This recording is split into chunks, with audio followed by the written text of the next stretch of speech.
All right, part 3, but we are also doing this in order of like timelines. So the first part was in the beginning of our friendship.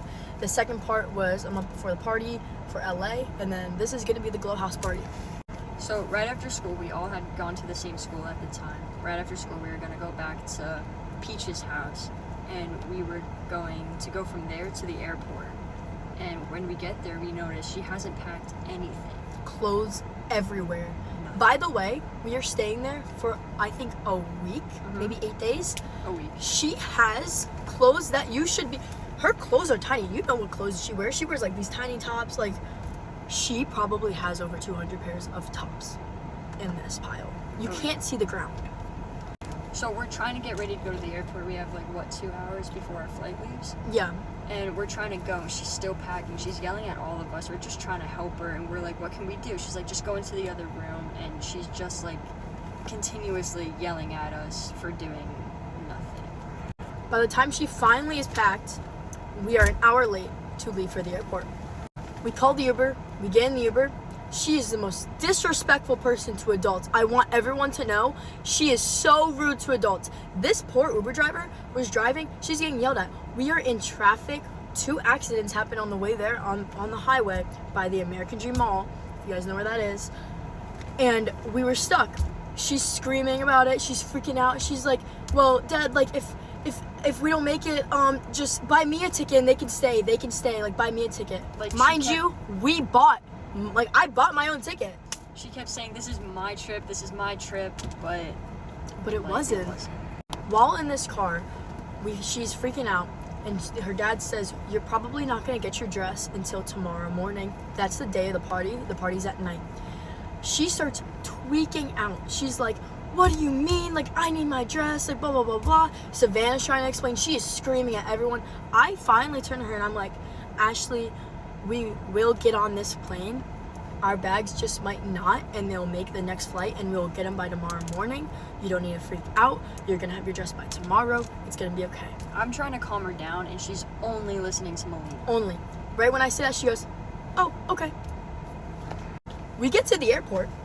We have to check bags. She is going manic. She's going crazy about checking her bag. She doesn't know what to do. She's freaking out. She's kind of being passive aggressive to the workers. I felt so embarrassed. So the first night we get there in West Hollywood, Beverly Hills, we're going up on the rooftop. We're getting into our bathing suits because there's a rooftop pool. And a hot tub. And a hot tub. We're all just hanging out, having a great time, filming TikToks like we usually do. Just having normal conversations. So we're just making TikToks, and then this influencer has a great idea to Rage bait basically, and post a video having me flirt with this Echo. hopelessly straight person. Echo. She talked about this in her video. Yes. Echo was forced to flirt with Savannah, and Ashley wanted me to flirt with her. I have a girlfriend, and that's not okay. So Echo voiced that she does not feel comfortable. She doesn't want to be posted in a bikini, and she asked multiple times to not have this happen, but Ashley kept insisting. During all of this, we felt so uncomfortable, but really we couldn't do anything because she had such a controlling power over all of us. She held it over her head that she paid for this Airbnb, and that this is her trip. And that we're just here because of her. Yes, I'm not gonna lie, my following came from her. Mine too.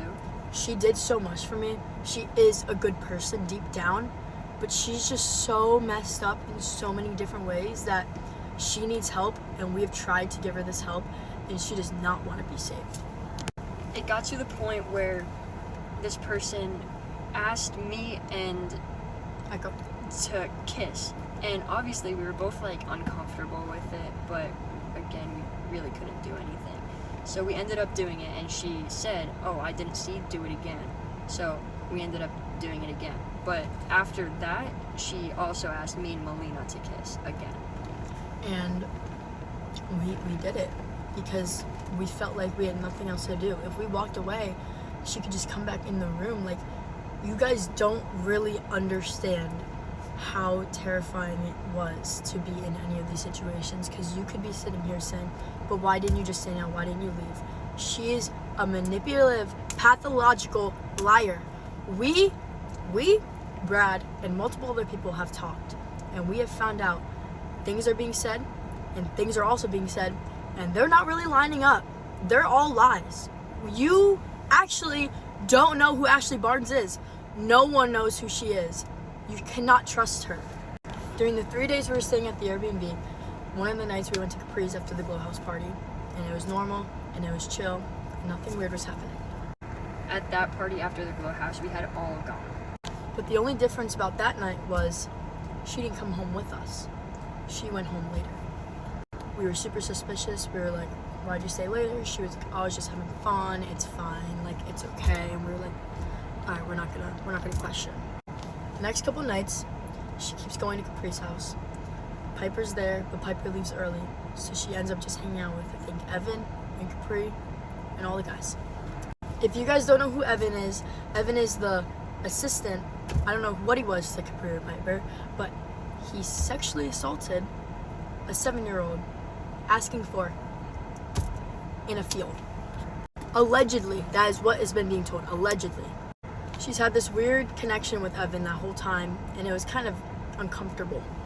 The next night, I went. The next night, I didn't go. It was just me and Ashley, and we went there, and the party, it wasn't a party, it was just hang out with the people that were in the house. She would disappear into rooms upstairs. We weren't allowed to be in these rooms. I don't know what was happening in these rooms, but it was super suspicious. She told us that allegedly Capri said that he likes cheetah print. So the next night when we were at her uncle's house, she went by herself to the house in a cheetah print bra. She also said she wasn't going to be drinking, but when I went there, she told me she was drinking and not to tell Savannah because Savannah was super against it. I went home and I told Savannah. We're hanging out with her cousin while we're at her uncle's house, and every night she would leave and go to Capri's house. And one night we actually requested her to not go because we thought it was unfair that we couldn't go and that she was leaving us every night, but in her words, it's her trip. So we're sitting in Melina's room at the time with her cousin, with this influencer, Eating Mexican food. eating Mexican food. It was great food. Amazing. Tasted amazing. She claimed she was gonna go downstairs and grab the ice cream we had gotten her. Because she was having a bad day that day. So she goes downstairs and I get a text on my phone. No, not even. I get a text that says, I'm going to Capri's house. I love you, goodbye. And then we hear the door slam shut. I run down the stairs. I open the door. I see her going into the Uber. I start yelling. I was like, Ashley, what the fuck? Like, why are you doing this? This makes no sense. You could have told us. You're a liar. Like, we were so frustrated that whole night we just stayed up texting her, making sure she was going to come home because we genuinely didn't know where she was going. We assumed she was going to Capri's, but she wouldn't give us any answer. And to be honest, I'm not going to lie. The nights that she was gone, it was were the best nights night of we LA. ever had. Yeah, that was amazing. We had so much many fun. inside jokes, so many just memories that we'll cherish forever. Are you guys ready? She came home with a black scent because she told me that she was around guys, and that's how she talks when she's around guys. And since Capri is dark toned, that's what happened. She said she was with them for like 3 hours. That doesn't happen. We were like, what are you talking about? Like, why are you talking like this? And she was like, "Cuh, like, you know how it be." Like that's not how she talks. Like, why are you doing that? So that night she comes home. I'm in the bed that I'm supposed to be sleeping in, and she comes in, and I wake up and I take my pillow and I take my blanket, and she's like, "Where are you going?" I'm like, "I'm going for a walk," and I didn't tell her where I was going. I ended up going down to the beach because we were right by the beach, and I slept for about 2 hours. For the rest of the trip, there was so much tension that anyone in the room could read it. Anytime she would say something, someone would get pissed off. It would always turn into a fight, and she wouldn't give us any fucking respect.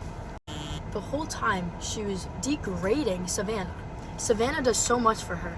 All Ashley had over her head was the fact that she paid for everything, but she always did the manual labor. And she always offered to pay. Savannah never asked for her to pay for her.